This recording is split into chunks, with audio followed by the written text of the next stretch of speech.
New calls now for a wider FBI investigation into leaks of highly classified security information. Some lawmakers suggesting the leaks are coming directly from the White House. And one of those raising red flags about the leaks, Republican Congressman Peter King out of New York. He's chair of the House Homeland Security Committee and back with us now. And, sir, good morning to you.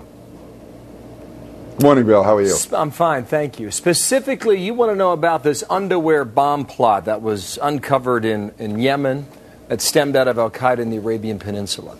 And you believe, and you have stated that it's one of the most successful operations ever to uncover that. What do you mean? Yeah, Bill, going back to April and May, when we had this counter spy operation in Yemen, where so much information was obtained, it's the highest we ever got in penetrating al-Qaeda in the Arabian Peninsula. And all of that, before the operation was completed, it was leaked to the Associated Press.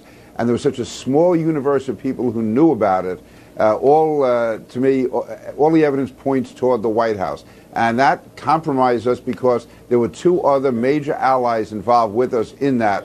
And there's tremendous hard feelings and sense of betrayal from them. Then after that, we had the Stuxnet. That was the stories about the computer virus being injected into the Iranian nuclear program. We had the details on the drone attacks. And now this week we see coming from Syria, the leaking of, and again, I'm on the Intelligence Committee, so I have to be careful how I put this, but reports in the paper about the president signing a finding authorizing action against Syria. Now, first of all, that never should have been leaked. Secondly, not only was that leaked, though, but then also the details of what that finding included, how far the U.S. could go, how far we couldn't go. It also specified a location in Turkey where it says the CIA has its command center. So that compromises Turkey, and it also compromises the people in the CIA who would be working at that center. The FBI is already investigating two of these situations. I asked Director Mueller yesterday in a formal letter to expand the investigation to include this leaking of the Syrian operation. I don't know when you'll hear back from the FBI, but you have pointed a finger directly at the White House.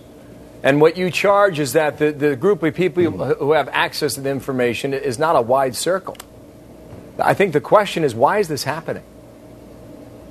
Yeah, and again, I'm very careful on what I say. The reason I aim at the White House on this is that, and you read the stories, it talks about meetings in the National Security Council in the White House. It talks about meetings in the Oval Office in the White House. The Yemen operation we discussed before was known only to a small group of people, primarily in the White House. Nobody in Congress knew anything about it whatsoever. The only thing I can think of is this is an attempt to rehabilitate the president going into an election year to show that he's a tough guy.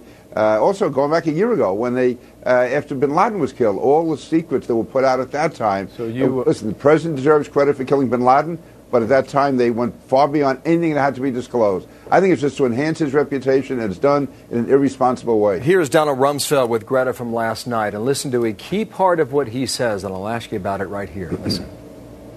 Sure. Every leak out of the White House is a signal to other countries, be very careful about cooperating with the United States of America. Because if you do, you very likely will end up running the risk, at least, of compromising your country's relationship with the United States. You're compromising intelligence information that you need to defend your people. That last point about national defense, is he right?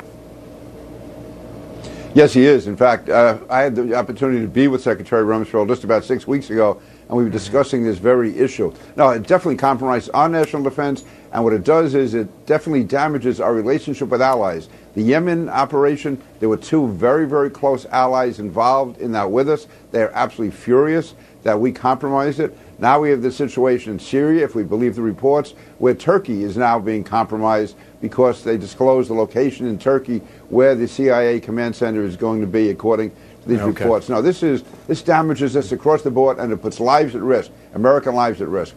Peter King, we'll see when you get an answer from the FBI. Thank you for your time today, sir. Out of Babylon, New York. Thank Peter you. King, you bet. Patty Ann, what's next? Well, Cal Ripken